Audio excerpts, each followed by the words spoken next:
jiran dia dapat, nikmat jiran dia dapat. Jadi kita kita buat ibadat. Sudah tentu akhlak dia. Kita kat Mekah hati kita bersih tu kan. Mak bapak kita pada tempat yang sewajarnya. Assalamualaikum warahmatullahi wabarakatuh. Alhamdulillah wa katha.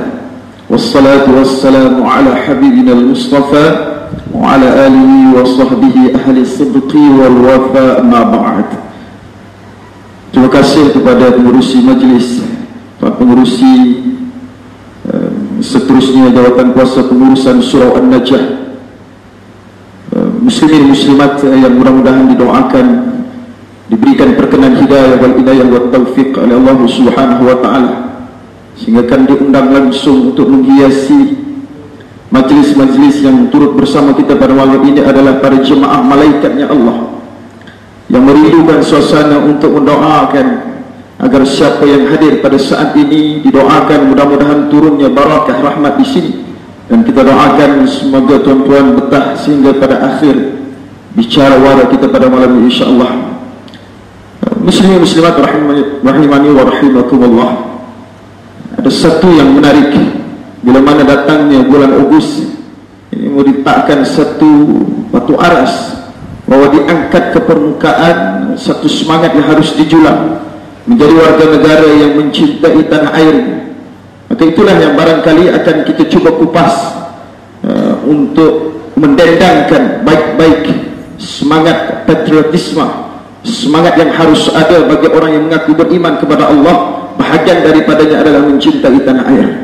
Saya tidak berhajat untuk menjadi panel kita yang ketiga kerana telah tampil di tengah-tengah kita pada saat ini dua tokoh yang saya kira menjadi ikon dakwah khususnya di Putrajaya dan amnya di seluruh Malaysia, yang cukup berkaliber, cukup berkarisma untuk berbicara mengupas tentang tajuk kita pada bicara wara forum kita pada malam ini dengan tajuk Malaysia Tanah Airku.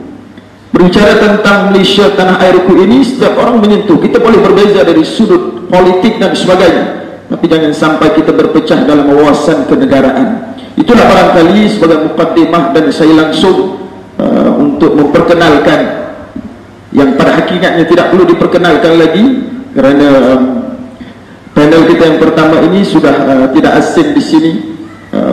Orangnya segak tampan bergaya, iaitulah Kapten Maritim Ustaz Haji Nik Kamarudin Yunuh, merupakan ketua penolong pengarah kanan cawangan kerohanian dan protokol, dan merupakan ikon dakwah di TV.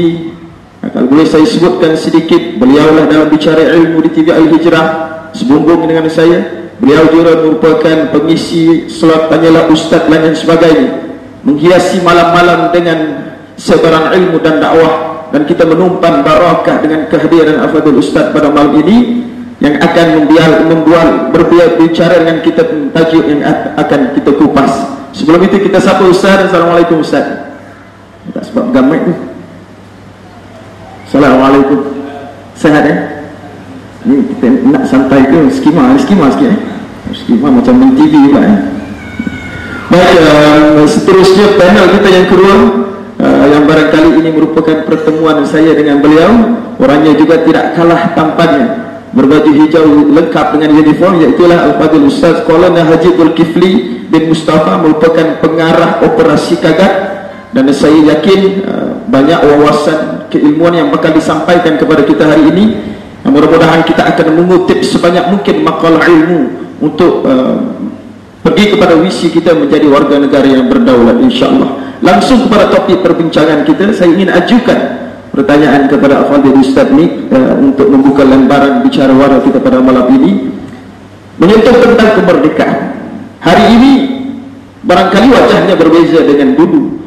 Orang yang dulu berjuang adalah untuk mencapai kemerdekaan, tapi hari ini persoalannya lebih kepada bagaimana mengisi kemerdekaan itu. Orang dulu berjuang hanyalah untuk mendapatkan berdikari dalam soal ekonomi, ataupun berdaulat dari sudut berpolitik, ataupun berketerampilan dari sudut kebudayaan. Itu perjuangan orang dahulu. Tapi hari ini kalau dilihat daripada jiwa-jiwa orang yang mengaku sudah merdeka, bagaimana sampai kepada satu kandang kosong jiwanya.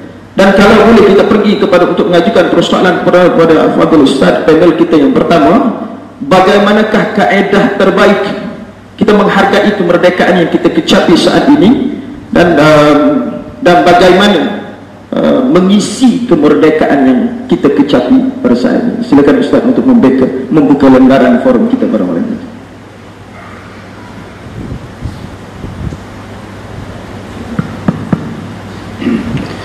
Bismillahirrahmanirrahim. Assalamualaikum warahmatullahi wabarakatuh. Alhamdulillahi rabbil alamin.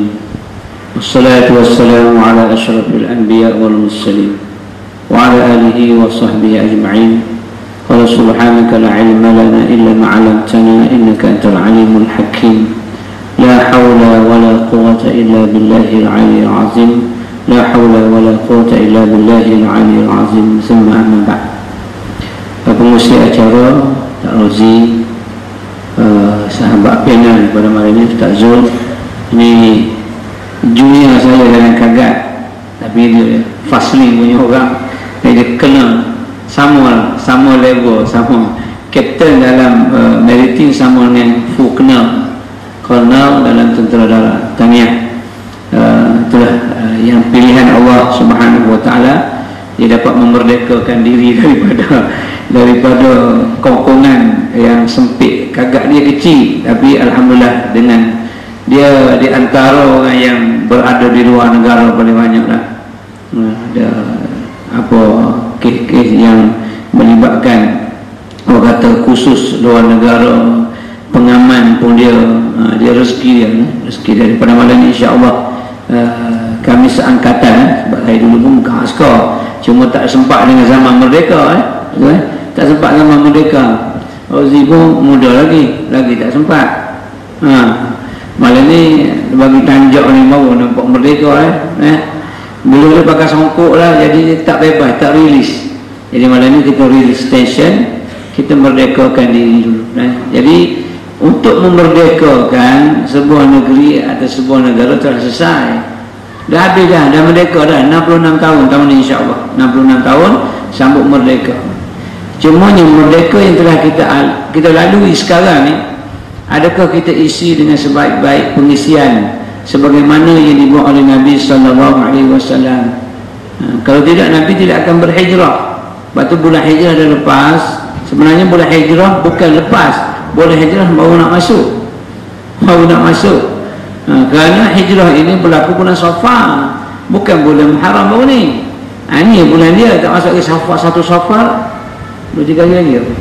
Baru 1 Safar maksudnya dia berakhir di hujung Safar. Di hujung Safar baru berlaku hijrah. Penghijrahan itu ada kaitannya dengan kemerdekaan sebenarnya. Ini kita nak isi ni. Kita nak ambil acuan Nabi sallallahu alaihi wasallam mengisi kemerdekaan itu. Bila mana dapat meloloskan diri daripada kepungan orang-orang kafir Quraisy, daripada Mekah. Di Mekah baginda Nabi SAW menuju ke Yasrib, iaitu ke Madinah pada ketika ini, dulunya nama Yasrib. Sebab apa? Sebab untuk memerdekakan pengamalan dan akidah daripada belenggu kufar. Maka yang pertama, pengisian yang perlu kita buat untuk kita semua yang ada ialah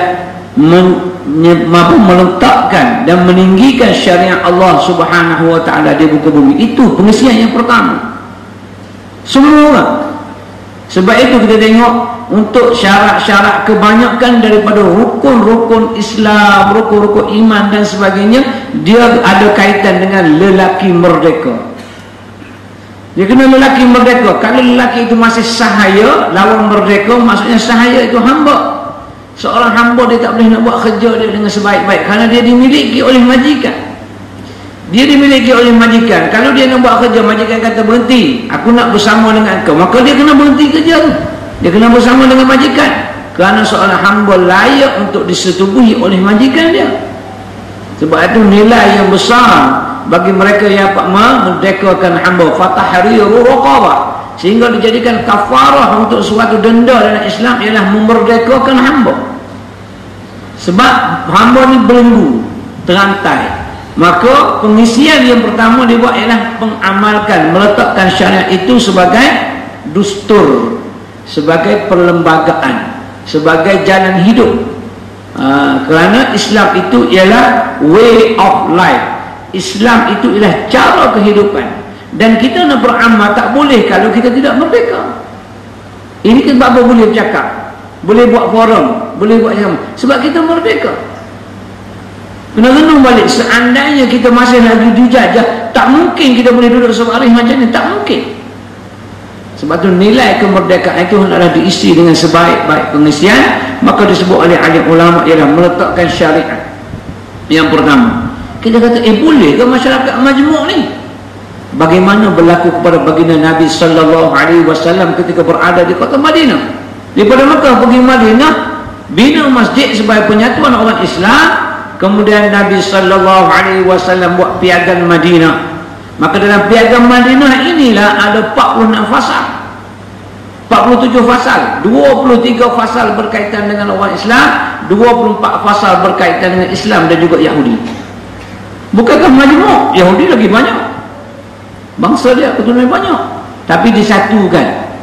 Tetapi mereka berpandukan kepada syariat ilahi, kerana syariat Allah Subhanahu wa taala ialah way of life, sebagai jalan kehidupan. Bila dia tengok digaji, Yahudi sendiri yang menerima akan apa yang ada dalam syariat Islam sebenarnya, tapi oleh kerana kedegilan dan sebagainya mereka menolak. Itu yang pertama. Yang kedua, ulama mengatakan mengamalkan konsep persaudaraan yang ada dalam negara yang merdeka ni. Kalau tidak menyatukan di antara orang Islam, khutbah hari ini pun berarti penyatuan orang Islam. Bukan berarti bersatunya orang Islam itu kita menolak atau mengkhianat di bangsa-bangsa lain. No. Dalam khutbah hari ini, khutbah Putrajaya Jawi, iaitu kesatuan orang Islam, dah habis dah kempen, dah habis dah nak apa mengundi, dah tahu dah keputusan, tapi masih lagi ada perbalahan, pertelingkahan. Bukan hanya di dewan-dewan rakyat, bukan hanya di kedai kopi, dan boleh jadi dia menyebabkan putusnya hubungan silaturahim. Adik-beradik mungkin tak bertegur kerana berlainan warna batin. No, salah. Itu teramat salah. Sekarang ni ialah bukan lagi untuk kempen, tetapi siapa yang memimpin wajib melaksanakan kewajipan apa yang sepatutnya. Al-adlu fil ridha wal ghadab. Berlaku adillah kamu kepada penyokong dan juga pembangkang kamu, kata Nabi sallallahu alaihi wasallam. Ni fasa dia sekarang. Tengok khutbah tadi, khutbah Jumaat. Maksudnya sekarang ni ialah melaksanakan tanggungjawab untuk sebuah negara yang merdeka. Pengisian tu, mana sekarang kamu dah jadi pemimpin, maka tengoklah apa yang perlu kamu di bawah pimpinan. Kullukum ra'in wa kullukum mas'ulun 'an ra'iyati. Hendaklah mempersaudarakan pemimpin itu sendiri. Dah cukuplah kita berbahas mengenai satu-satu isu, tapi balik semulanya untuk perpaduan, untuk sama. Itu yang dilakukan mu'akhah. Dan sebuah negara yang merdeka hendaklah ada mu'akhah, penyatuan. Itu yang kedua. Dan yang ketiga disebut oleh alim ulama, iaitu melaksanakan amal ma'ruf dan nahi munkar. Kewajipan tu, man ra'a minkum munkaran falyughayyirhu biyadihi, fa in lam yastati' fa bilisanihi, fa in lam yastati' fa biqalbihi, wa dhalika adhaful iman. Mana-mana sesiapa pun yang melihat suatu kemungkaran, wajib diubah dengan kuasa dia. Kuasa dia bukannya aturan taruh, bukannya ikribah, bukan sadu macam Rozi, tak semestinya, tapi kuasa ni taukid, tanda tangan. Dengan ini saya meluluskan peruntukan untuk membina sebuah kelab malam di Putrajaya. Itu kuasa kamu. Kalau kamu perturunkan kuasa yang macam itu, kamu bertanggungjawab di hadapan Allah. Sebagai contoh, walaupun dia kecil macam tu ya, tapi kuasa ni besar ni. Ini kuasa tu maksudnya bukan kuasanya jadi Ultraman, Superman, Spiderman dan keluar man ataupun Abaman. Bukan kuasa itu ni. Kalau tak boleh dengan kuasa kamu ada, ialah dengan lisan. Kita tegur lah. Ya, sekarang kita tegur. Kalau dengan lisan kamu tak mampu juga, maka bencilah kamu dengan hati kamu. Itu kaedah dia untuk pengisian merdeka yang ada. Kalau tidak, kalau kita tidak berlaku mu'akhah, mempersaudarakan, ataupun kita biarlah nak berlaku apa-apa, lantak dia bukan anak aku, bukan saudara mara aku, jangan bangau, jangan. Islam ini ialah agama al-Islam dinun nasihah. Islam agama nasihat, menasihati di antara satu sama lain. Jadi di antara pengisian itu, di antara masih banyak lagi pengisian. Kita boleh soal banyak lagi anak-anak kita. Kalau kita tanya sekarang rukun negara ada berapa? Boleh sebut satu persatu. Tanya yang rukun negara. Dulu kita belek buku di belakang sekali ni, buku tulis belakang ni, rukun negara. Pertama, kepercayaan kepada Tuhan. Disebut Tuhan, disebut Allah, supaya boleh semua terima hakikat ilah, Tuhan itu ilah. Kedua, kesetiaan kepada raja dan negara. Kalau nak huruf banyak tu. Ketiga, keluhuran perlembagaan dan undang-undang. Keempat,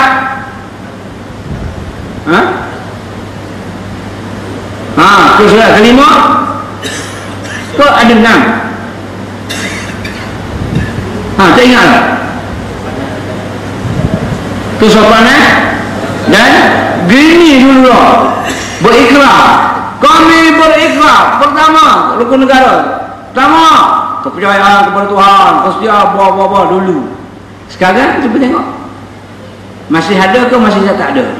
Masih ada. Itu masuk di antara banyak pengisian yang boleh kita untuk biar orang zaman sekarang, remaja sekarang, termasuk retua, jangan remaja saja, retua pun kadang-kadang tak ingat. Retua ni bahaya ni, dia menjadi contoh kepada remaja. Tanya ni tahu, ini tahu.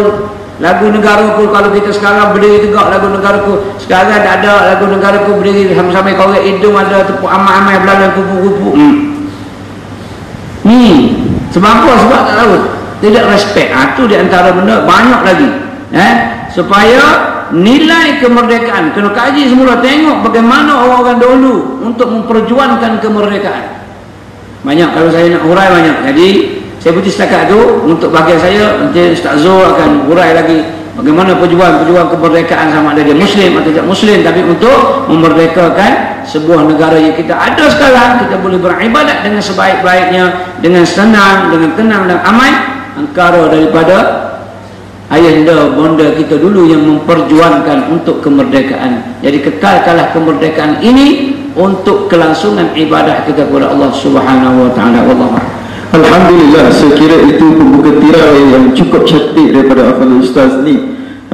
Dan kita lihat, kalau konteksnya adalah untuk mengisi yang paling awal, yang paling asas ataupun yang panji yang harus ditegakkan itu adalah tentang mendaulatkan syariat agama. Kita mempertuhankan Allah, kita meletakkan kebergantungan hidup ini seluruh mutlak kepada Allah Subhanahu wa taala. Dan itulah di antara ittifaq yang telah syarat dikupas oleh Afdal Ustaz, yang saya kira cukup menarik untuk kita hadamkan, untuk kita bawa pulang hari ini, supaya dapat menjadi sebuah negara yang di samping cinta akan tanah air dan dalam waktu yang bersamaan menjunjung nilai-nilai syariat agama. Dan Ustaz ini juga ada menyentuh tentang nilai perpaduan. Persaudaraan itu penting. Bahagian inilah menjadi tonggaknya dalam keharmonian sesuatu bangsa. Dan saya nak terus pergi kepada panel kita yang kedua, Kolonel. Persaudaraan tentang kesatuan ini tidak dalam kepelbagaian, kemajmukan yang ada dalam negara kita. Maka inilah topik yang akan dibahas di sana di sini. Dan kerancuan yang timbul, porak-porandanya sesuatu yang tumbuh di permukaan hari ini kerana kegagalan kita dalam memahami konteks perpaduan yang bagaimana yang harus diterapkan. Dan kalau boleh diberikan beberapa makalah bagaimana cara yang terbaik, kalaulah kita boleh sentuh tentang nilai perpaduan dan nilai persaudaraan. Bahkan tadi khutbah disampaikan, betul Ustaz ni, bahkan kita juga menyebut, mendengar kalimah itu bersama-sama, betapa pentingnya kita menjaga dan menghargai nilai perpaduan. Walaupun di sana sendiri ada beberapa ancaman-ancaman yang barangkali menggusarkan dalam negara kita itu. Barangkali adalah senjata-senjata ampuh yang boleh kita tampilkan kepada pendengar di sini, baik yang bersama dengan kita di secara atas talian itu, untuk kita kemukakan semangat untuk menghayati, menghargai nilai persaudaraan dan nilai perpaduan yang ada dalam negara kita. Silakan Kolonel. Bismillahirrahmanirrahim. Assalamualaikum warahmatullahi taala wabarakatuh. Terima kasih kepada Puan Moderator, sahabat saya Kapten Ning dan tuan sekalian. So pertama kali saya pakai uniform dan memberi ceramah dan ataupun kuliah. So, terima kasih banyak kepada sahabat saya, senior saya juga, Ustaz Ning, orang yang glamour. Saya bukan glamour. Cuma saya nak share sedikit berkaitan dengan pengalaman dan juga kemerdekaan. Kalau kita lihat dekat sini bagaimana pengalaman perjalanan itu memberi ibrah yang besar kepada kita. Tuhan sebut dalam Al-Quran, wa'tasimu bihablillahi jami'an wa la tafarraqu wazkuru ni'matallahi 'alaikum iz kuntum a'da'an fa'alafa baina qulubikum fa asbahtum bi ni'matihi ikhwana wa kuntum 'ala syafa' hufratin minan nari fa anqadhakum minha kadzalika yubayyinullahu lakum ayatihi la'allakum tahtadun. Surah Ali Imran ayat 103. Wa'tasimu bihablillahi jami'an wa la tafarraqu. Berpegang teguhlah kamu kepada Allah, jangan kamu bercerai-berai. Maknanya kalau suatu ketika lu maksudnya ialah Tuhan kata kamu berpegang kepada Allah, itulah Islam, dan jika kamu jangan kamu bercerai-berai. Terus sebenarnya saya nak bercakap bahasa bandar dan juga bahasa Kelantan, jadi dia pelik sikit lah. Dia duduk dekat Koloko di lama kahwin pun kawan Kelantan, tapi dia makan budu dulu, dia bahasa tu dia jadi bercampur sikit lah. Jadi saya ambil secara santai. Tuhan kata berpegang teguhlah kamu kepada tali Allah dan jangan kamu bercerai-berai. Dan suatu ketika dulu ketika kamu jahiliyah, kamu hampir-hampir dicakap ke dalam api neraka, dan seterusnya kamu disatukan. Penyatuan itu yang menyebabkan kamu dimuliakan oleh Allah Subhanahu wa taala. Lebih kuat itu mafhum ayat yang ke 103. Jadi tuan sekalian, kemerdekaan yang kita kecapi pada hari ini selama 66 tahun bukan sesuatu yang murah, bukan sesuatu yang mudah yang dikecapi, kerana ianya merupakan perjuangan mereka yang terdahulu, generasi yang terdahulu, dengan darah dan nyawa serta harta. Itu yang dilakukan oleh datuk nenek moyang kita dahulu. Kita hari ini menikmati hasil yang ada pada kita hari ini. 66 tahun bukan suatu tempoh yang pendek. Kalau seorang itu bekerja umur 60 tahun dah pencen, 6 tahun dah menikmati hasil pencen, itu dia dari segi orang yang bekerja dalam kerajaan, tempoh yang panjang. Jadi kita lihat nikmat kemerdekaan ini, kalau kita tidak jaga dengan sebaik mungkin, cuba kita lihat jauh keluar negara kita. Sebagai contoh dekat Sudan, apa jadi dengan negara Sudan? Saya ada kawan daripada Sudan sampai sekarang hilang daripada hubungan. Mereka negara yang selalu berperang di antara satu puak dengan puak yang lain. Apa jadi? Nak makan susah, pendidikannya susah dan sebagainya. Lihat juga pada negara Syria. Syria, bagaimana mereka berperang saudara, akhirnya apa jadi? Tuan-tuan sekalian, data yang saya dapat daripada pengajar saya di Lebanon, di Staff College Lebanon, selama setahun, walaupun saya Islamic Study, alhamdulillah dapat juga belajar lebih dan strategi dan ketenteraan di Lebanon selama setahun. Jadi data yang dibuat, mereka yang berhijrah daripada negara Syria ke Eropah, daripada 60% yang daripada 100% yang berhijrah itu, kalau contohnya 300,000 yang berhijrah itu, hanya 2% yang berpendidikan tinggi, yang ada pendidikan. Yang lain-lain majoritinya adalah merupakan mereka yang buta huruf. Kalau kita lihat Syria ini, ramai dari kalangan kita yang lulusan Syria, ulama-ulama yang lahir daripada Syria. Kita lihat negara yang hebat Syria itu. Sebenarnya kita lihat mereka yang lahir daripada Syria hanya sahaja.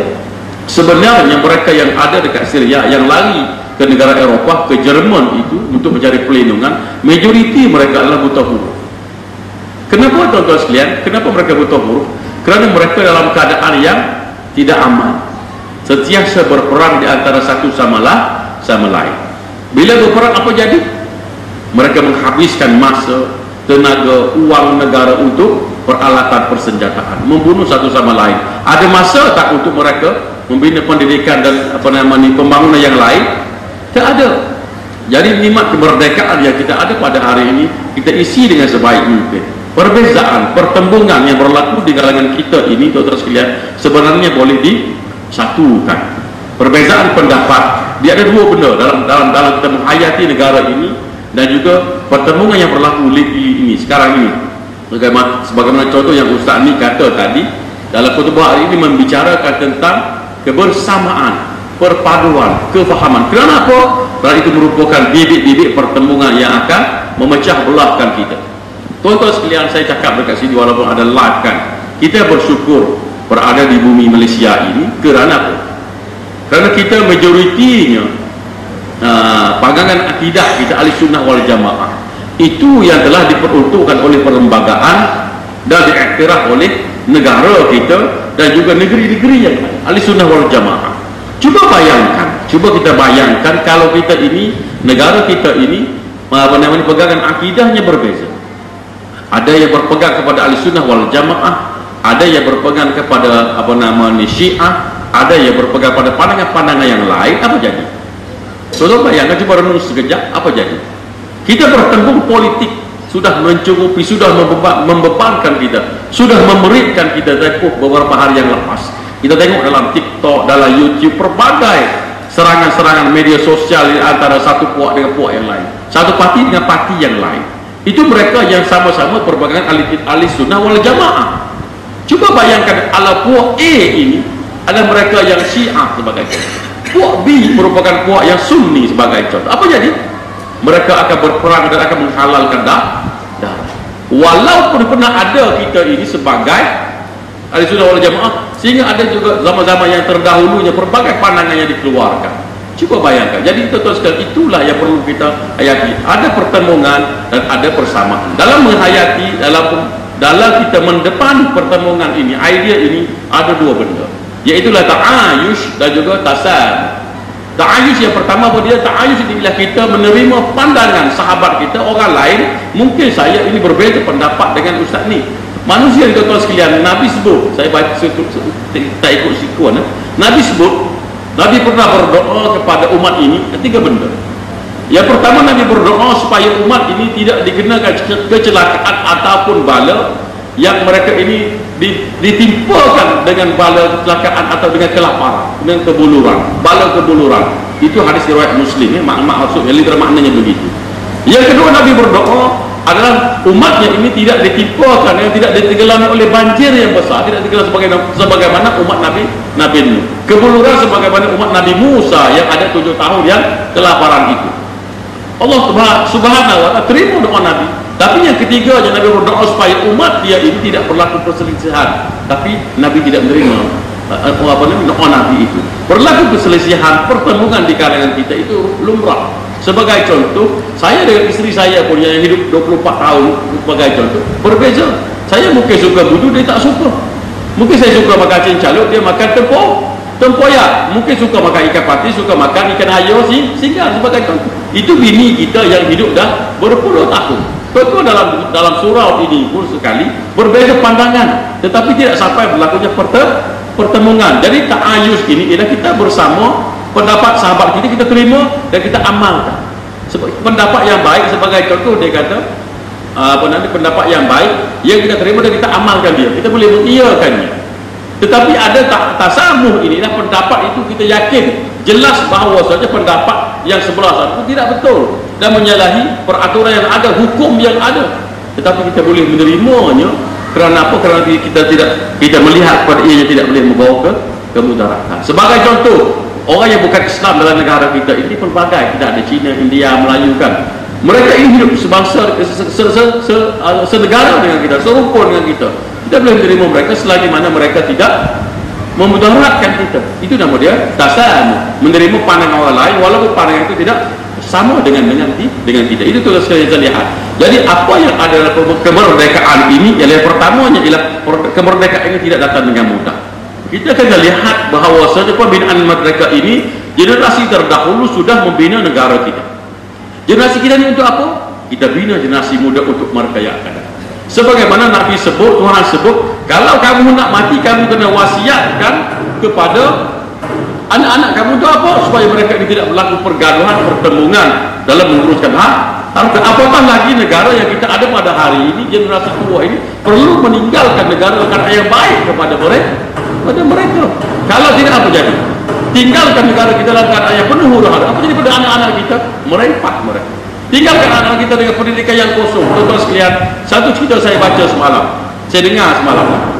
Dia sebut pendidikan ini kalau tanpa yang betul, tanpa keadaan yang betul, maka dia akan jadi sesuatu yang sia-sia. Sebagai contoh, adakah kita akan bawa satu kumpulan pemain bola sepak itu ke perpustakaan?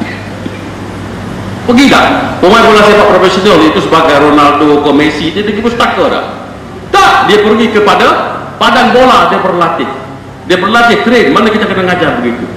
Contoh, kita nak ajar anjing untuk memburu. Kita ajar dia waktu hari, tengah malam kita buat apa? Kita tambak dan kita asuh dia. Tetapi kalau anak-anak kita, adakah kita ajar dia? Kita asuh dia, malam-malam kita jaga dia, dia jadi tak? Ni buku kamu baca lah, ni buku sekolah, buku agama kamu baca lah, kamu praktik lah baca. Kita tidak pernah ajar dia. Sallu kama ra'aitumuni usolli, Nabi kata sembahyang. Kita tak pernah ajar praktikal dekat dia. Ni buku kamu baca, jadi tak dia? Dan malam-malam kita biarkan anak-anak kita keluar bebas berkata, kita tidak didik dia. Salah kita ke salah? Apa akan jadi pada anak-anak kita kalau kita biarkan dia bebas begitu? Tuan-tuan sekalian, saya suka sebut sebelah pusingan awal ini, saya suka sebut suatu ketika dahulu, kalau kita dekat kampung, kita lihat anak-anak remaja zaman saya muda-muda lah, kalau orang laki-laki bawa anak perempuan orang kampung naik motor RZ zaman itulah, apakah kampung kata? Satu kampung kecoh merupakan suatu perkara, itu merupakan perkara yang salah, yang memalukan, yang menjatuhkan moral kepada ibu dan bapa dan juga masyarakat kampung. Bawa anak tangga orang naik motor pergi jalan, tak berkahwin. Sekarang orang berduri tak? Tuan-tuan dekat sebelah jiran rumah tengok berduri tak? Dekat taman kita ni, dekat perempatan kita berduri tak? Anak tangga sebelah tu naik RZ atau naik kereta pergi dating tak berduri. Kenapa? Kerana menjadi satu kebiasaan, tidak ada keberanian kita untuk menegurnya. Begitulah negara kita ini, kalau kita tidak bina generasi yang akan datang, maka generasi yang kemudian ini maka makin kurang. Akhirnya jadi apa kepada kita? Kita akan jadi umat yang lemah. Kemerdekaan yang ada akan hilang. Tuan-tuan sekalian, kita belum menutup. Apa yang kita ada, kalau kita tidak hayatinya, kita tidak sayangkan dia, maka dia akan hilang. Sebagai contoh, kita ada kereta Myvi sebiji kan. Betul saya naik kereta Myvi kan, tengok kereta Myvi kan. Sebelum kita ada, kita sayang dia. Bila kita dah ada, kita tak peduli dia, tengok je. Bila hilang, apa kita rasa? Kita ada isteri sebagai contoh, kita tak biarkan, biar aja dia. Tapi bila dia hilang, apa kita rasa? Ibu ayah kita yang kita ada dahulu, hidup bersama dengan kita dahulu, kita rasa tak peduli pun, kita tak balik kampung pun. Bila dia tak ada, kita apa kita rasa? Kosong. Sesuatu yang kita ada, kita tidak hayati je, tidak jaga je. Bila dia hilang, kita akan tahu betapa bernilainya benda tersebut. Begitulah negara kita ini. Kita dah ada merdeka pada hari ini. Kalau kita isi dengan kemerdekaan ini dengan perkara-perkara yang baik, perkara-perkara yang membinakan negara kita lebih maju, maka bila dia hilang, kita akan menangis air mata darah. Wallahu a'lam.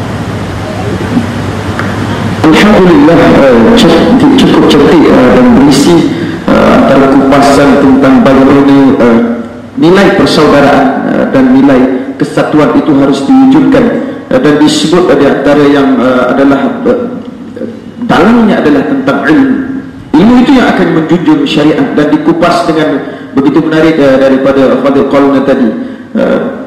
Kalau kita sebut tentang ilmu itu, kalau bicaranya tentang etimologis bahasa dalam Al-Quran, itu lebih banyak diungkapkan dalam berbanding dengan agama. Bukan agama tidak penting, tapi yang menyampaikan tentang agama itu adalah bagaimana ilmunya. Ilmu itu 105 kali diungkap, bahkan lebih daripada 747 kali dalam bentuk yang pelbagai, menunjukkan bahawa hari ini untuk menyampaikan yang kita sedang lakukan saat ini adalah untuk mentarbiyah, memberikan didikan kepada anak bangsa yang mungkin ke depan ini 5 tahun, 10 tahun, 15 tahun ke hadapan, mereka sudah tidak hilang mana perginya semangat kemerdekaan. Itulah yang barangkali menjadi intipati daripada hasrat kita bersama hari ini, sambil kita mendengar kalam-kalam yang penuh berisi daripada kedua panel kita yang saya cukup kagum, dan kita hadirkan orang-orang yang tepat untuk berbicara bersandingan di antara nilai ilmu dengan syariat, dan mereka juga tampil keterampilan diri mereka tentang cinta akan keamanan dan kebersamaan, dan dikupas juga tentang bagaimana kita harus mempersiapkan diri kita untuk tadi tasawuf berlapang dada. Kalau tidak ada nilai ini dalam diri kita, maka mustahil kurang 2 hari sebelum kiamat sekalipun kita akan berbicara tentang hal-hal yang membezakan kita. Dan itulah yang menjadi topiknya hari ini. Kita sering melihat kepada perbezaan itu. Walaupun di sana ada banyak lagi ruang yang kita berjangkit pada dahan yang sama, dan kita hargai kebersamaan itu. Mudah-mudahan kita lebih menjadi warga negara yang akan mengundang kerahmatan daripada Allah Subhanahu wa taala. Kita baru habis pada pusingan yang pertama, dan forum kita pada malam ini ada 2 pusingan, dan insya-Allah kalau ada waktu yang lebih kita akan buka untuk barangkali ada wajah-wajah yang ingin mengajukan soalan, maka kita tidak menghampakan tuan-tuan yang hadir. Kita akan buka ruang sekiranya ada waktu untuk mengajukan persoalan terkait dengan tajuk kita hari ini, Malaysia Tanah Airku. Dan kita berbicara pada wilayah itu adalah untuk menghadirkan tidak ada satupun tegahan dalam agama, melainkan agama akan berbicara. Tidak ada urusannya hijrah bagi Nabi SAW kalau tidak perjuangan politik kebangsaan dan kenegaraan. Itu yang barangkali yang kita akan kupas lagi dengan panel kita pada hari ini. Berbicara tentang ilmu yang disebutkan Ustaz ni, ilmu yang itu yang akan membezakan. Dan saya ingat satu kisah yang berlaku kepada Kiai Haji Dahlan. Ini Darwish, Muhammad Darwish nama asal. Ini pendiri Muhammadiyah di Indonesia. Dia ni dari samping ulama, tokoh ulama, dalam waktu yang bersamaan adalah orang yang sangat pandai bermain biola. Dipanggil seorang muridnya, diberikan biola itu, disuruh gesek. Tapi gesek kan kerana tidak pandai, maka bunyinya berakan Islam sana ke sini, tidak mengeluarkan bunyi yang baik. Lalu dia mengambil biola itu, digosip dan dimainkan dan menghasilkan bunyi-bunyi yang cukup indah. Lalu apa yang boleh diambil daripada ini? Biola yang sama tetapi digesek oleh orang yang memiliki ilmu yang berbeza. Satu menghasilkan manfaat, satu menghasilkan mudarat. Itu di antara maksud yang disampaikan. Hari ini kita berkelagak tentang firqah-firqah yang wujud. Ada yang sifatnya ekstrim, yang boleh menggugat keharmonian dalam masyarakat kita. Kita maklum, dan itu mulai tumbuh di permukaan kita. Kita boleh berbeza pendapat, tetapi jangan sampai menimbulkan kerancuan dalam masyarakat kita. Baik, kita pergi kepada bagaimana untuk mendidik anak bangsa kita. Pastinya dengan ilmu. Bagaimana cara kita menggunakan ilmu itu supaya anak bangsa hari ini menghargai nilai kemerdekaan, nilai kebebasan yang kita kecapi saat ini, supaya ianya berbekas sampailah riwayat kehidupan ini digulung oleh Allah Subhanahu wa taala. Silakan Ustaz.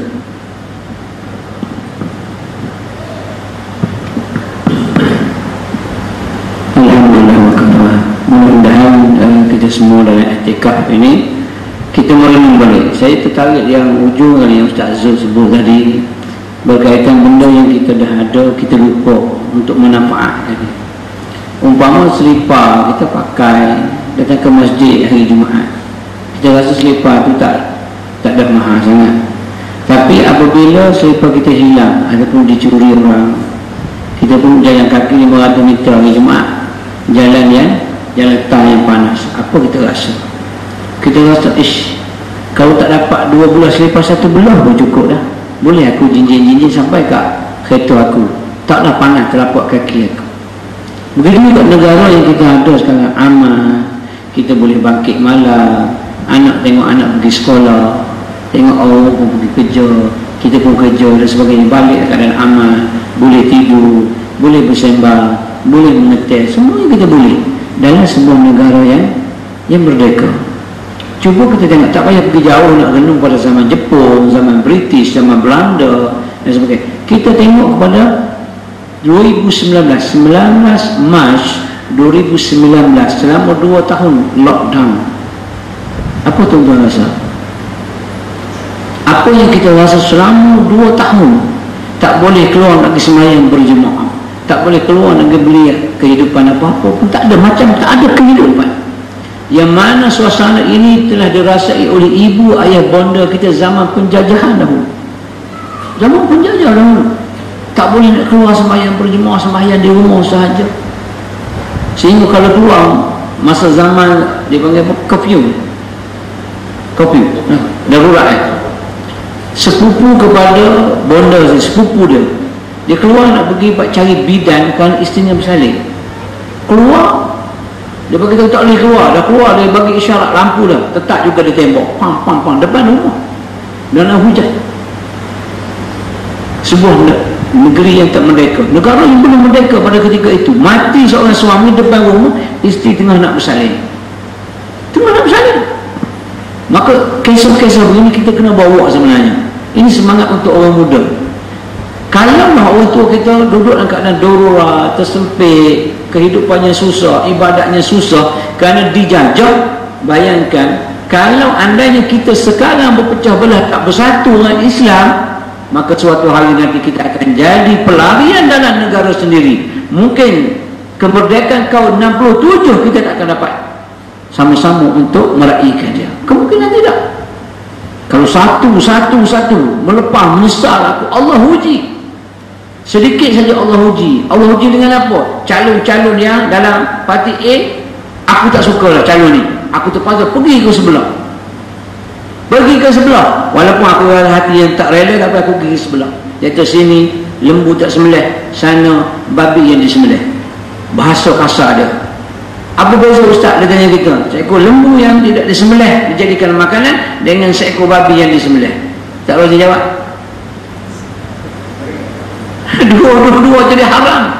Dua-dua haram. Tetapi berbanding dengan lembu yang tak disembelih, walaupun babi yang disembelih, tetap dia kena sama. Babi, lembu tak kena sama. Bezanya ada beza.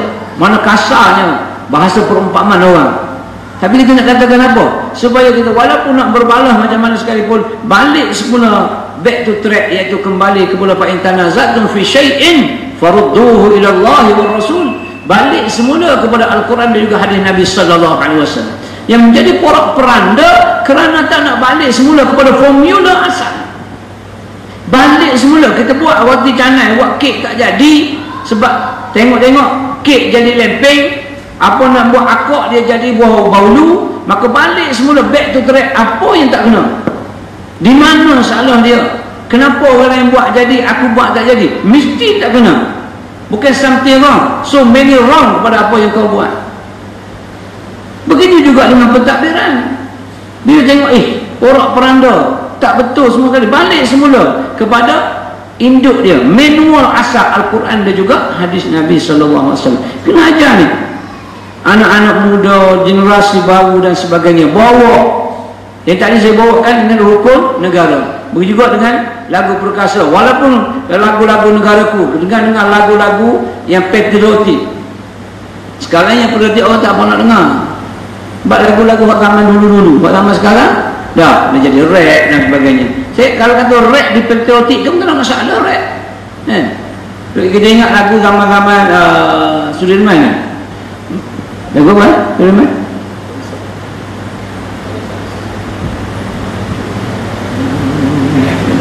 Di sini lagu tu kita lagu lain. Tanggal budak-budak semua nyanyi sekarang nak boleh dah, tak ingat dah. Bulan 8 57 lagi merdeka, merdeka sudah. Aku pun tak ingat dah. Sebab lama dah tak nyanyi lagu tu. Lagu merdeka nak pegang tu, nak pegang betul-betul apa penghayatan yang sebenar kita nak bawa, supaya kita ingat semula satu. Ready balik dengan kemerdekaan yang berlaku pada zaman Nabi sallallahu alaihi wasallam. Belenggu-belenggu penjajahan otak, akal, fikrah telah hilang bila masuk kota Madinah. Kemudian Nabi paling semula pergi ke Mekah untuk membebaskan kota Mekah daripada belenggu-belenggu jahiliah yang masih ada pada ketika itu.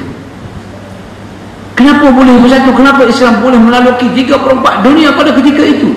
3/4 dunia sama Umar Al-Khattab, Rum, Parsi, semua tumbang di tangan Islam. Adakah ketika itu tidak ada masyarakat yang majmuk? Masyarakat majmuk. Begitu ramai. Kenapa? Karena Islam yang ditonjolkan oleh para sahabat ridwanullah alaihim ajma'in, itulah dia yang sebenar. Boleh menampakkan kepribadian. Maka sekarang kita kena bentuk kepribadian seorang Islam. Biar yang tidak Islam tengok ini indahnya, dengan yang Ustaz Zul sebut tadi, toleransinya, tasamuh dan sebagainya. Ada benda yang kita bertasamuh, ada benda yang tak boleh tasamuh. Kita kata dia bagi kita daging babi, bang ni ada sikit lah, kita buat BBQ babi, boleh BBQ babi, ada orang ambil lah sikit. Tak boleh terima, hakikatnya tak boleh terima, sebab benda-benda yang haram. Dan dalam khutbah hari ini pun sama juga, disebut juga selagi mau kita menghormati dan menjunjung hubungan toleransi ini, selagi dia tidak mengajak kepada permusuhan, selagi dia tidak memusuhi orang Islam. Bukan tak khutbah ini. Maksudnya itu sebenar, balik semula kepada ajaran yang sebenar. Sebab Islam hanya untuk berinteraksi dengan yang tidak Islam. Sekarang ini yang kita dengan Islam sendiri, kita tahu, sedangkan kita tahu dalam hadis yang begitu jelas daripada Abu Hurairah radhiyallahu anhu, bila tanya Nabi sallallahu alaihi wasallam, nabi'uni bi'amal in amiltu dakhaltu jannah. Ya Rasulullah, apa amalan yang boleh menyebabkan aku masuk syurga? Maka di antaranya ialah disebut silaturahim. Di antara 5 yang disebut oleh baginda Rasul sallallahu alaihi wasallam ialah silaturahim. Menyambungkan silaturahim. Yang pertama disebutnya sebagai ifsis salam, wa it'imut ta'am, wa atlibil kalam, wasil ar'am, wa qiyamul layl wan nasu niyam. 5 ni jalan ke syurga. Jadi di antara silaturahim, menghubungkan silaturahim. Muakhah tadi, awal kita sebut tadi, persaudaraan dalam Islam.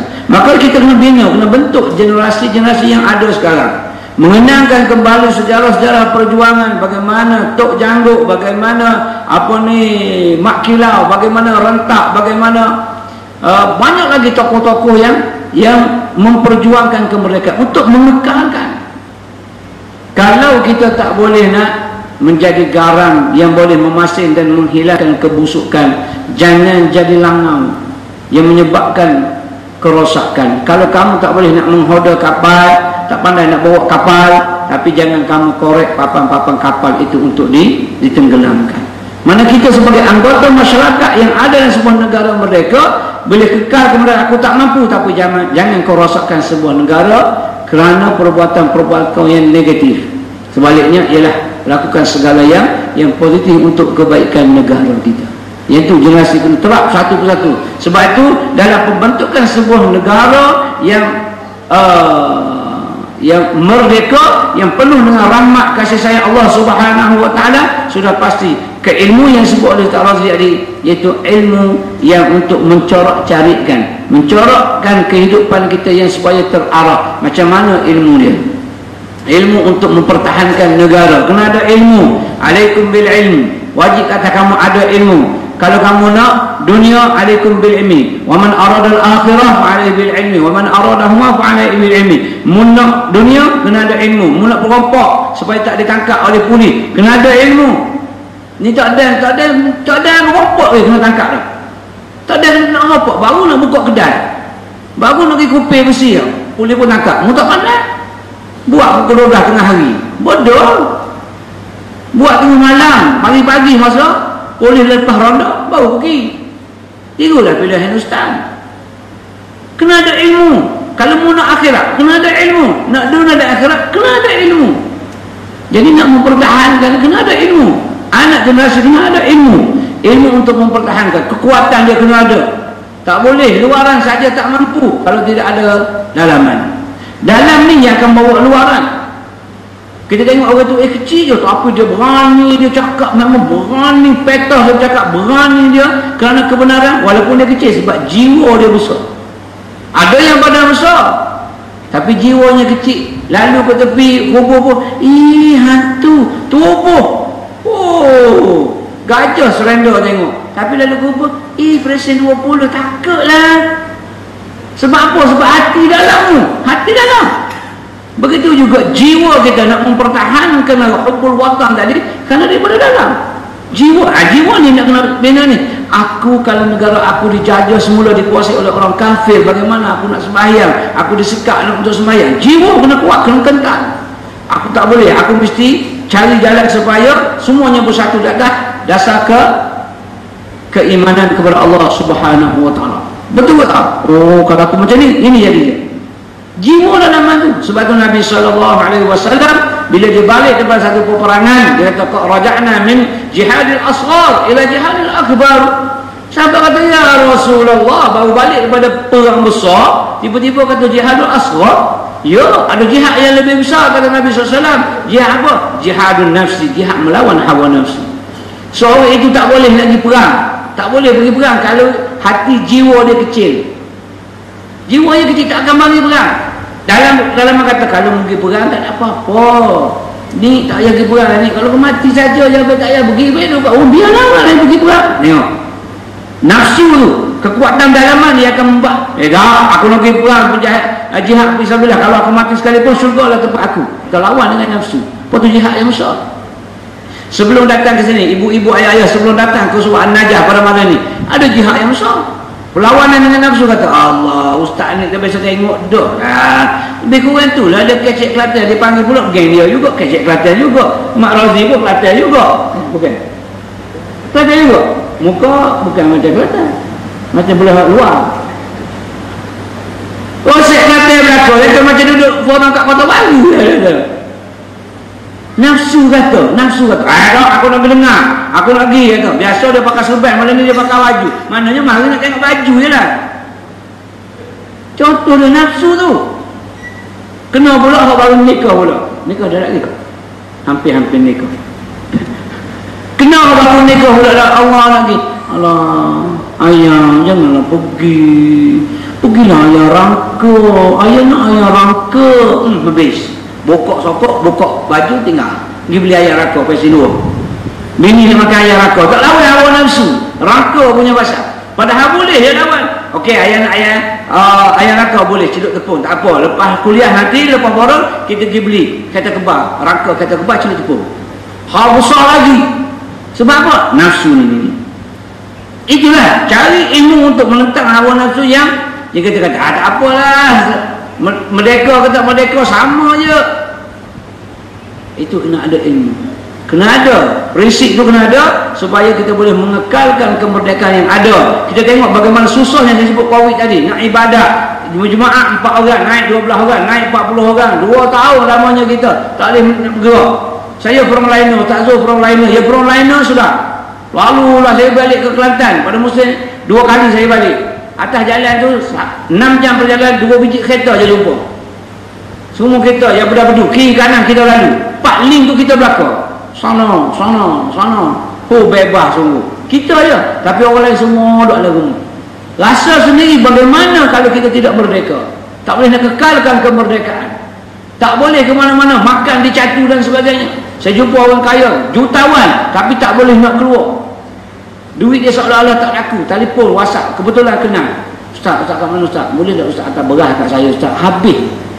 Nak turun tak boleh. Turun ada SJR, Sekatan Jalan Raya semua sekali tak boleh Ustaz. Saya pergi hantar beras di Syahrak. Hantar beras minyak. Tahan berapa hari je. Itu belum dalam negara merdeka, tapi pandemik itu seolah-olah penjajah. Seolah-olah dia penjajah. Kita anggap dia sebagai penjajah. Begitu juga kalau merdeka yang kita ada 66 tahun yang akan diraihkan 31 Ogos ni kita biarkan, dia akan dijajah semula, tak kira lah oleh bangsa mana sekalipun, kita akan jadi sama dengan COVID-19. Kita akan rasa ya Allah ruginya aku. Baru menyesal dahulu pendapatan, menyesal kemudian buruk padanya. Jadi oleh kerana itu cari satu kaedah, satu cara untuk kita menguatkan kekuatan kita. Carilah dengan guru-guru ataupun dengan pakaian untuk kekuatan dalaman kita, supaya kita sentiasa terarah untuk mengekalkan kemerdekaan, untuk kita sentiasa rasa aku nak syariat ini diletakkan al-Islamu ya'lu wa la yu'la 'ala Islam, tu di atas Islam itu yang memerintah, bukannya dia perintah. Kita betul-betul jadi mereka yang benar-benar bertakwa kepada Allah Subhanahu wa taala, jadi pejuang fi sabilillah. Bukan kata angkat pedang saja, tapi banyak lagi benda-benda lain, sebab itu pejuang-pejuang ilmu untuk mempertahankan tanah air kita. Jadi prinsip-prinsip ini hendaklah kita jaga supaya kita sentiasa menjadi warga yang sentiasa mempertahankan kedaulatan negara kita daripada diceroboh musuh dan sebagainya. Wallahu a'lam. Insya-Allah mudah-mudahan Ustaz Zul akan tambah lagi dengan spiritual, kejiwaan, rasa ingin memiliki negara kita ini sebagai sebahagian daripada kehidupan kita, insya-Allah. Wallahu a'lam.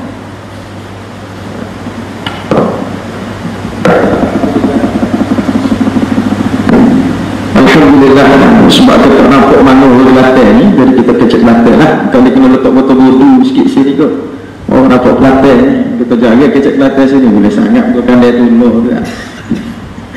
Cantik yang dibahaskan oleh balik kepada luar pun tak boleh Bani buat ada suruh luar luar ni Kelantan ni. Aduh, lain.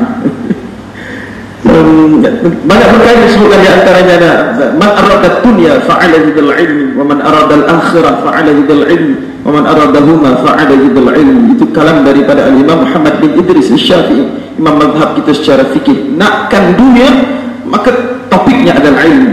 Nakkan akhirat, maka jaharulnya tetap ilmu, dan kedua-duanya kita impikan.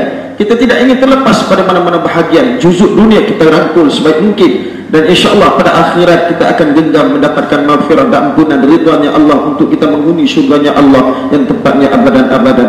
Dan itu syarat dengan yang disampaikan. Saya kira cukup bernas daripada Ustaz Nik memberikan aspirasi betapa kita harus menghargai kemerdekaan hari ini, kerana itulah yang akan membuka ruang-ruang kebaikan yang banyak. Hari ini kita bertemu, bersatu di sini, dan menyatukan hati-hati untuk menghargai nilai kehidupan yang lebih baik.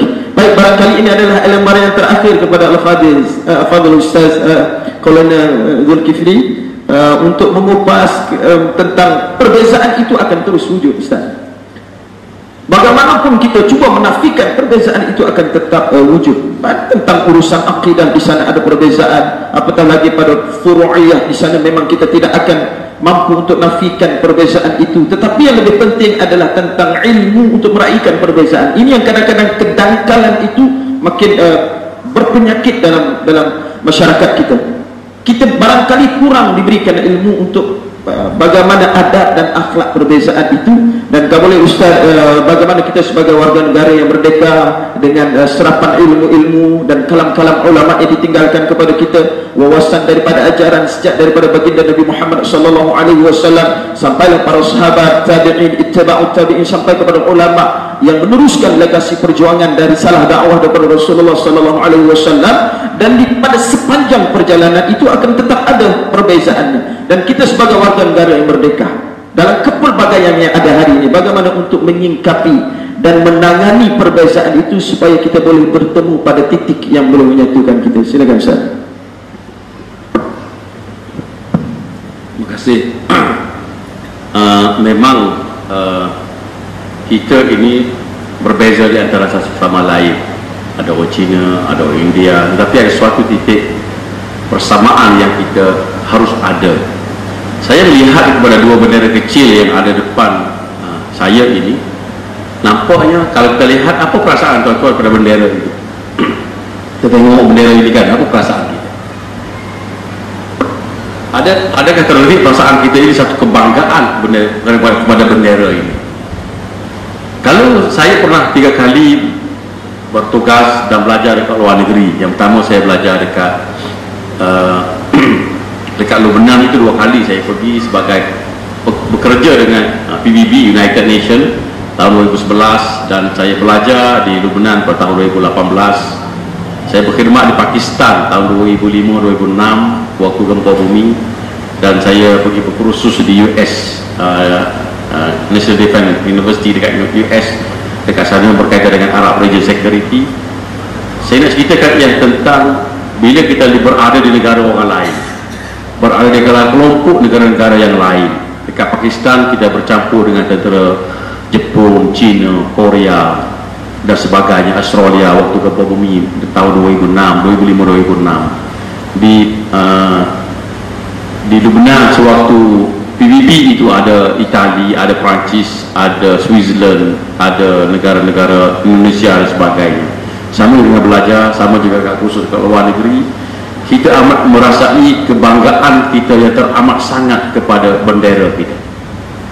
Bendera yang kita bawa ini merupakan sebagai contoh saya. Mungkin tuan-tuan juga yang pernah belajar di luar negeri, saya sebagai pelajar yang dikaja oleh Angkatan Tentera Malaysia.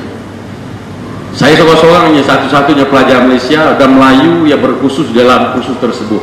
Yang lain semua orang Arab dan luar-luar, calon-calon luar. Di belakang saya adalah bukan saya sahaja nak lulus peperiksaan dan kursus tersebut, tetapi di belakang saya itu adalah adanya core saya, adanya Angkatan Tentera Malaysia, adanya negara Malaysia di belakang saya yang 30 juta saya perlu pikul. Saya perlu jaga nama baik negara, nama baik institusi, akhlak dan sebagainya. Kalau kita buruk, maka dia akan bukan buruknya Zul ni, bukan. Dia akan teruknya negara Malaysia itu. Kurang belajar atau kurang adabnya bukan pada Zulkifli ni, tak. Armed Forces Malaysia ini dan juga apa nama ni, rakyat Malaysia ini sebagai keseluruhan, sebab kita membawa bendera negara. Jadi setakat mana kita punya cintanya kita kepada negara kita ini.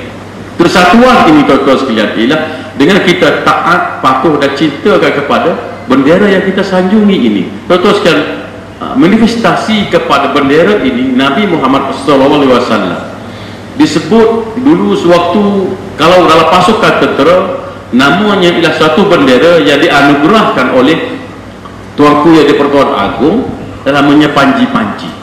Dalam Islam panji-panji itu dah ada. Zaman Fir'aun dulu pun dah ada panji-panji untuk tentera. Zamanlah sampailah pada zaman Quraisy, sampai pada zaman Nabi Muhammad. Semenjak adanya tentera, di situ adanya panji-panji. Dalam Islam tentang panji-panji dan juga dalam tentera ini merupakan sesuatu yang begitu dihormati. Cara nak mengeluarkannya daripada kotaknya ada, cara nak simpangnya ada, cara nak bawanya ada, bahkan kalau ditegakkan kita perlu hormat dan berdiri. Itu panji-panji yang nilainya lebih rendah daripada bendera ini. Sebab panji-panji itu ada kerana adanya bendera ini. Kesatuan kita, di mana hati kita terhadap bendera ini?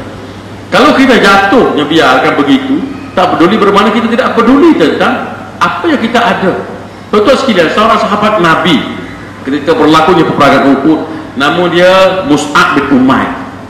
Dia ini merupakan sahabat Nabi yang ketika waktu Quraisy dulu, waktu Islam, dia merupakan orang yang kaya, orang yang segak, orang yang handsome, yang rambutnya sentiasa bersikap rapi, bajunya baju yang mahal-mahal, orang yang beradab. Tetapi waktu dia berhijrah ke Madinah bersama dengan Nabi, ketika matinya dalam keadaan bajunya yang kasar. Tuan-tuan sekalian, Mus'ab bin Umar ini berasal daripada keluarga Bani Adi. Keluarga ini merupakan pembawa panji-panji tentera Quraisy, dan dia ini masuk Islam. Nabi tanya, siapa yang bawa tentera Quraisy punya ketika berlakunya peperangan Uhud, siapa yang bawa panji-panji Quraisy? Katanya sahabat Nabi daripada keluarga Bani Adi. Siapa keluarga Bani Adi dekat sini? Kata sahabat, ini dia Mus'ab bin Umair. Nabi bagikan panji-panji Islam dalam peperangan Uhud itu kepada Mus'ab bin Umair. Tuan-tuan sekalian, Mus'ab bin Umair ketika berlakunya peperangan Uhud, kita faham bahawasanya peperangan Uhud itu satu-satunya peperangan yang Islam bukan kalah, tetapi mengalami kecederaan yang teruk, mengalami kemusnahan yang agak teruk, tapi tak kalah. Siapa yang kalah, kata Islam itu kalah ketika perang Uhud, kita boleh bahas. Sebab saya buat satu kertas kerja, tentera Islam tidak kalah di dalam peperangan Uhud, tetapi dia mengalami damage yang teruk. Kita bincang tajuk lain, tentang Uhud itu. Satu special kertas kerja saya buat. Mus'ab bin Umar ini, tuan-tuan sekalian, ketika perang Uhud, ketika tentera Islam yang itu pemanah itu telah ingkar pada perintah Nabi, turun ke bawah, dan Khalid al-Walid ketika itu take over belah belakang, akhirnya umat Islam terpaksa berundur. Dan ketika berundur bersama dengan Nabi itu, Mus'ab bin Umar ini pegang bendera, liwat, nama dia liwat, panji-panji Islam. Dalam mempertahankan panji-panji Islam ini, tuan sekalian, tangan kanannya dipotong jatuh. Mus'ab bin Umar pegang belah tangan kiri liwat itu, dan akhirnya dipotong tangan kiri, putus, dan Mus'ab bin Umar pegang dengan dua tangannya dari potong tadi. Akhirnya Mus'ab bin Umar ditikam dengan tombak, terbelah dadanya, dia mati, dan sahabat lain sambut. Itulah dia punya bendera ataupun liwat bagi pasukan tentera Islam. Begitu juga dalam tentera kita, dalam negara kita ini, agak-agaknya kalau bendera ini tidak berkibar di Putrajaya, apa jadi pada negara kita? Tidak berkibar di negeri seluruh negara kita, apa jadi pada negara kita? Bermana negara kita ini dalam keadaan diambil oleh orang lain. Betapa mulianya bendera. Jadi kesatuan kita ini, kita lihat beza kiri ke beza kanan ke, kita mestilah daripada meletakkan keutamaan itu lebih utama. Apa dia? Kepentingan dan pembangunan negara itu yang lebih utama.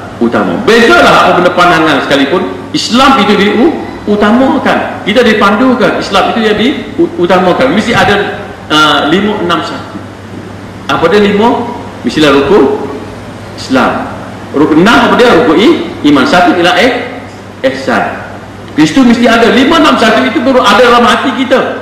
5-6-1, ingat 5-6-1 itu perlu ada dalam hati kita, sanubari kita, supaya kita itulah merupakan tunjang untuk kita mempertahankan negara kita. Jadi tuan-tuan sekalian, bendera ini merupakan satu penyatuan kita. Warna kulit apa sekalipun, kepentingan mesti ada, dan kita mesti meletakkan Islam sebagai suatu yang kita pegang dalam kehidupan kita. Tuan-tuan sekalian, dalam nak mendukung negara ini, contoh dah ada daripada Mus'ab bin Umar bagaimana mempertahankan negara. Begitu juga dalam contoh sahabat lain, Ja'far bin Abi Thalib dalam peperangan Mu'tah, sama dalam keadaan yang sama mempertahankan panji-panji Islam dalam peperangan dengan tentara Rom itu. Akhirnya sama juga tangannya dipotong kiri dan kanan, dan ditombak, dibelah badannya, dan sahabat mengira berapa banyak liang luka di badan Ja'far bin Abi Thalib itu. Ada 90 liang luka, ada 90 liang luka dalam mempertahankan bendera itu tidak jatuh. Tuan-tuan sekalian, dalam peperangan sebagai contoh, tuan-tuan tengok cerita perang lah. Dalam peperangan, kalau kubu itu ditawan, jatuhnya bendera maka jatuhlah, surrender semua askar. Dalam peperangan kan kita ada tentera, ada bendera dia letak patah tinggikan. Dalam kubu pertahanan ada bendera suatu pasukan itu. Dan bila bendera itu bertukar pada bendera yang lain, maka askar-askar akan meletakkan senjata. Bahawa saja kubu itu telah jatuh. Kita kalau tengok bendera ni, tuan-tuan ambil tak? Lagu negaraku dinyanyikan berdiri tak? Tugas apa? Tugas kita semua, bukan tugas askar, bukan tugas maritim, bukan tugas polis. Kita semua yang akan mempertahankan kedaulatan negara kita. Kalau kita bukan semua, siapa lagi? Itu yang pertama. Yang kedua, tuan-tuan sekalian, kalau kita lihat, itu penyatuan yang pertama. Yang kedua ialah bagaimana kita membina jati diri kepada keluarga kita, anak-anak kita. Siapa yang memulakannya? Siapa yang nak mendidik anak-anak kita ini? Kita lah ibu bapa, guru-guru, orang tua yang akan mendidik kepada anak-anak kita. Perlu kepada ilmu. Tadi saya pergi dekat majlis penyerahan laptop kepada anak-anak sekolah tahfiz anak yatim di tentera. Saya tengok suatu dalam apa nama ni,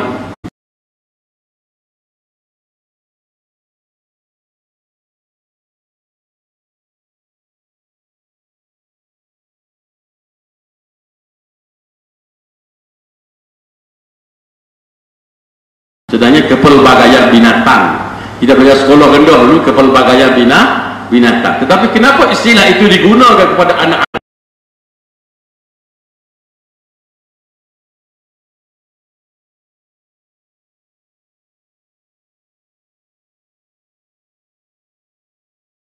Soal sains dan teknologi. Tapi itu dalam bidang dari segi ilmu agama, ilmu sainsnya, ilmu pembangunannya. Tapi bagaimana ilmu agama yang kita terapkan kepada anak-anak kita? Ya. Ilmu tanpa amal seperti pokok yang tidak ada buahnya. Al-ilmu wala kasajara bila ada lupa istilah dalam sekolah. Ilmu tanpa amal seperti pokok yang tidak ada buah. Dia tak ada buah. Pokok besar buah apa dah? Sebagai contoh. Jadi kitalah, tanggungjawab kitalah yang menentukan bahawasanya anak-anak itu semayangnya, fardu ainnya, solatnya, Qurannya, kita yang cek. Boleh baca Fatihah tak mak? Betul. Ihdinas siratal mustaqim. Jadi betul. Salah satu ayat yang tak cek. Ayat pun 2 kali 5. Semua tak boleh baca juga. Jadi kita kena betulkan supaya generasi besok celik Al-Quran, celik agama, dan mereka akan hilang fikiran pertemuan. Itu yang betul sekalian. Dalam membina generasi yang terakhir, dalam membina generasi ini, saya ingat pepatah daripada saya zaman sekolah dahulu. Pepatah ini saya pegang, itulah saya tunjang kehidupan saya dan selalu saya sampaikan di mana saja. Pepatah Arab kata, laisal fata man qala abihi kaza wa kaza, walakinal fata man qala ha ana. Ini belajar dari istilah nahwu dahulu. Nahwu. Laisal fata man qala abihi kaza wa kaza. Bukanlah pemuda itu yang berkata ayah aku, datukku begini dan begini. Akan tetapi pemuda yang sebenarnya berkatalah akulah orangnya. Faham tak maksudnya? Maksudnya ialah kita bangga dengan datuk nenek. Datuk aku dulu, ayah aku dulu merupakan pahlawan. Ayah aku dulu merupakan orang yang kaya, orang yang hebat, profesor, guru, yang pernah ahli perniagaan, hebat, pegedebek, orang kata lempang orang ini. Kita bangga dengan datuk kita, nenek kita dahulu hebat. Ayah aku dulu, datuk aku dulu ulama besar. Yang mu ni jadi apa? Sebagai contoh. Jadi pemuda yang sebenarnya pemuda yang bukan bangga dengan keturunannya, tetapi pemuda yang sebenar adalah kita yang bangga dengan kita. Akulah awalnya. Yang hebat itu siapa? Akulah. Yang bagus itu siapa? Akulah. Yang nombor 1 itu siapa? Akulah. barulah pemuda itu pemuda yang sebenarnya boleh membina negara yang hebat, negara yang baik. Kalau tidak, tuan-tuan sekalian, apa jadi? Kita akan dalam kepompo yang sempit, makin sempit. Saya nak kongsi satu cerita berlaku dekat Pakistan. Saya pergi dulu dekat, kalau tidak saya dekat kawasan Gilgit. Tempat itu merupakan tempat yang jauh dekat belakang sepadan dengan China, dan ramai dalam kalangan mereka yang kawasan itu adalah kawasan tabligh. Di pasar, saya pergi dekat pasar, tidak ada wanita. Di masjid pun susah, tidak ada tempat itu. Jadi saya pergi waktu itu bersama dengan saya ada 2 orang doktor. Satu doktor itu bertudung, satu lagi tidak bertudung, Islam. Jadi tiba waktu semayang, waktu asar, jamaah takhir, kami singgah di masjid berada di satu daerah di kawasan hujung sepadan dekat Peshawar atau pada Peshawar lagi. Jadi kami singgah dekat situ nak semayang asar. Kami singgah, masjid tutup dan buka belah belakang. Kami ambillah wuduk, ada ruang buka wuduk, kami semayang kat situ. Dan sudah semayang, yang doktor 2 orang tadi kena halau, tak boleh semayang. Bila dari imamnya datang tadi, dia halau, tak boleh, dia kata, wanita haram fil masjid, haram dia kata boleh dalam masjid, tak boleh wanita semayang dalam masjid. Padahal masjid di sebelah luar aja, tak boleh semayang dekat masjid haram. Dia kata wanita tidak boleh keluar datang masjid. Jadi doktor tak semayang, setengah bising-bising, saya pun keluar. Saya kata, kenapa? Dia kata boleh cakap Arab, boleh sikit-sikit. Orang putih tak boleh. Saya kata, kamu pernah pergi dekat Mekah tak? Masjidil Haram tak? Pernah, dia kata. Ada tak orang Islam, orang perempuan bersemayam dekat Masjidil Haram? Ada tak orang perempuan tawaf dekat Masjidil Haram? Dia senyap, dia tengok, ya. Barulah dia benarkan solat di tempat tadi. Lepas solat tu saya pun tengok dia lemuk tempat wanita semayang. Kenapa? Karena mereka ditaksub dan tidak ada ilmu. Sedangkan dunia dah makin moden. Jadi kita nak cerita tentang ilmu itu penting supaya kita tidak membuat tindakan yang terburu-buru. Sedangkan Islam itu luas. Bila ilmu kita sempit, perbezaan pandangan antara A dengan B kita anggap sebagai satu permusuhan. Siapa yang tak setuju dengan aku, mereka adalah musuh. Akhirnya apa jadi? Kita akan berpecah belah. Contoh sekalian dekat, contoh juga bila dekat Lubnan yang saya pergi. Negara Lubnan merupakan negara yang cantik, sebagaimana negara Perancis dan juga Itali. Dia bukan negara Arab sebagaimana Arab Jordan ataupun Arab dekat Arab Saudi.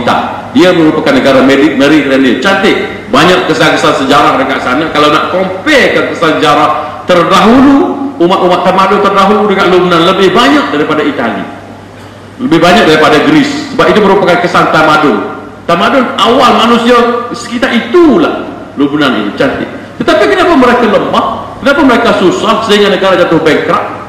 Kerana mereka berpecah belah, berpuak-puak. Tempat yang kat bandar ini merupakan golongan Sunni, tempat belakang sikit Syi'i, tempat belakang sikit Rus, hujung atas bukit Kristian terlalu bagi Maronite, Kristian Katolik, Kristian Ortodok dan sebagainya. Mereka bertembung, bahkan dalam parlimen pun mereka bertembung. Akhirnya yang polis orang lain, yang kastam orang lain, yang askar orang lain berpecah. Akhirnya negara mereka diperintah dalam keadaan cacat berba. Duit tak ada. Bagaimana negara yang begitu bagus, begitu cantik, akhirnya dalam keadaan penuh. Sebab apa? Sebab tidak berkembang. Sempit pandangan mereka yang menyebabkan pertembungan. Begitulah jika kita pada hari ini, cuma jangan sempitkan pertembungan tadi. Terima apa yang digariskan oleh kerajaan. Kita ada jabatan mufti, kita ada jabatan JAKIM, Jabatan Kemajuan Islam Malaysia. Dalam tentera ada Ko Agama Agama Tentera yang mengeluarkan garis panduan yang sesuai dengan hukum dan uruf tempat yang kita ada. Mereka telah, ulama-ulama terdahulu tahu tentang perbezaan, tapi mereka tidak pecahkan sebegitu besar supaya umat ini, masyarakat ini tidak berpecah belah. Jadi kita tuan-tuan sekalian, ada perbezaan pandangan. Kita tengok siapa yang keluarkan pandangan tadi. Jabatan mufti ke, JAKIM ke, mesti ada pihak berkuasa yang mengeluarkan fatwa. Ati'ullah wa ati'ur rasul wa ulil amri minkum. Jelas ayat Al-Quran. Ati'ullah wa rasul wa ulil amri minkum. Jadi dalam bab-bab agama ini tuh pada ulil amri yang merupakan dasar dan panduan supaya kita boleh beramal dengan baik, menghayati kemerdekaan dengan baik. Tuan-tuan sekalian, semangat patriotik ini dia tidak akan lahir tanpa ilmu, tidak akan lahir pada kita ajar pada generasi ke generasi. Dan akhirnya apa yang kita perlu ada dalam diri kita adalah ketakwaan kepada Allah Subhanahu wa taala. Hidup ini tidak lama, hidup ini sementara. Pusingan kita akan berakhir nanti, pusingan anak-anak kita akan mengambil alih.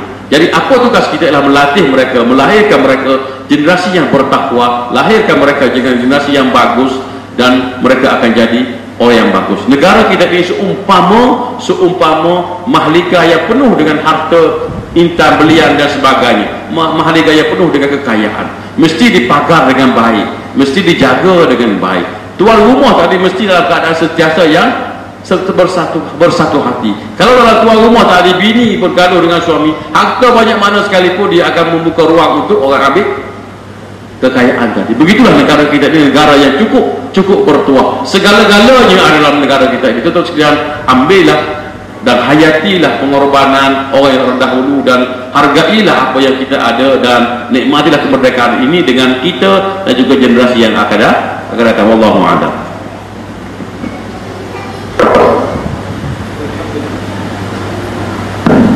Alhamdulillah, saya kira ulasan yang cukup menarik dan penuh dengan santapan ilmu-ilmu yang boleh kita kutip hari ini, dengan analogi, dengan kisah-kisah yang menarik yang sangat menginspirasikan kepada kita. Bahkan saya, kalau boleh saya kutip beberapa bendera yang berkibar itu, kalaulah jatuh barangkali di tanah, maka kita lalu di satu tempat itu, kita melihat bendera yang sedang berkibar itu jatuh, maka tanyalah kepada diri kita, adakah kita sanggup untuk memijak bendera itu? Kalau kita sanggup, maka dipersoalkan sejauh mana dalam diri kita itu sedang menjunjung negara dalam hati kita. Dan itu barangkali saya cukup berkesan apa yang disampaikan oleh kolonel. Barangkali ada kisah bila mana dulu saya pergi mewakili Malaysia ke Indonesia untuk peringkat antarabangsa atau peringkat Asia pencetus rumah. Di sana itu, bila mana kita diperkenalkan untuk mewakili Malaysia, seolah-olah ada gelombang, ada gelombang jiwa yang tanpa terasa itu singgah dalam diri kita, tanpa kita sedar. Kita sebenarnya menumpang barakah, kita menumpang kasih sayang hidup dalam suasana, dalam rumpun nusantara yang nama negaranya adalah Malaysia, yang harus kita syukuri. Dan kita bertutup tolak daripada itu. Mudah-mudahan dengan apa yang kami bicarakan hari ini, dan apa yang telah ditampilkan oleh kedua-dua panel hebat kita hari ini, dengan aspirasi yang disampaikan, dengan ilmu tausiah ma'ullah yang disampaikan itu, memberikan pelajaran kepada kita. Dan saya kira kerana kita kesuntukan waktu, kita dah menghampiri ke 9.30 Ustaz, dan kalaulah ada persoalan, mungkin kita akan wujudkan pada medan yang lain. Kalau difikirkan tidak puas, maka saya sebagai moderator pun tidak puas untuk mengutip makalah ilmu yang disampaikan. Banyak yang kita boleh gali, banyak yang kita boleh kutip daripada, dan kita bersyukur dihadirkan pada malam ini kedua panel kita yang cukup hebat, dan mereka selayaknya. Kalau ditanyakan kepada saya, Ustaz, siapa yang boleh berbicara tentang topik dan waktu yang bersama bercerita tentang kenegaraan, dan waktu yang sama boleh mengangkat nilai-nilai syariat dan keagamaan, maka inilah orang-orangnya. Sebab itulah tuan-tuan, saya rakamkan apresiasi terbesar kepada Surau An-Najah dan seluruh panitia pengurusannya di atas usaha yang cukup baik ini.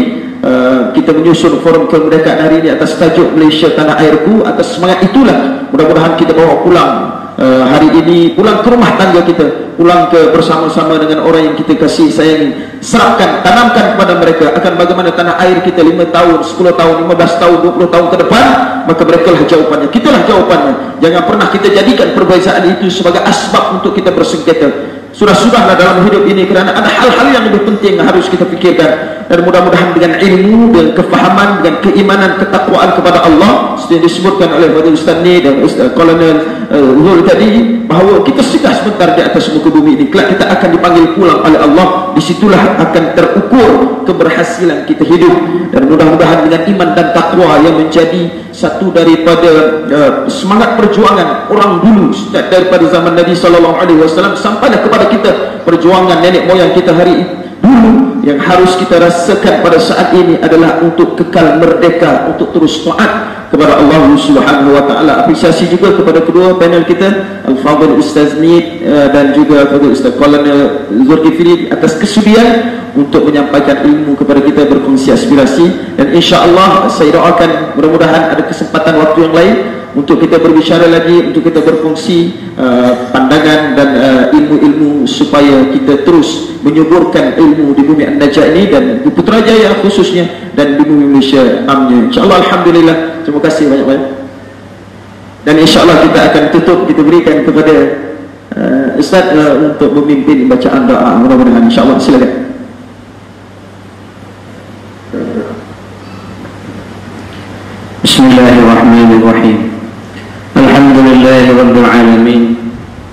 والصلاة والسلام على أشرف الأنبياء والمرسلين وعلى آله وصحبه أجمعين. اللهم يا الله يا رحمن ويا رحيم ويا فتاح ويا عليم ويا رزاق ويا سميع ويا عليم ويا basir ya Allah. Ya Allah, Engkau melihat kami pada ketika orang saat ini ya Allah. Ya Allah, kami berhimpun tidak lain dan tidak bukan untuk menyatakan hazard isi hati kami ya Allah, untuk kami bertakarrub kepadamu ya Allah, untuk mendekatkan diri kami kepadamu ya Allah dalam sebuah negara yang merdeka ya Allah.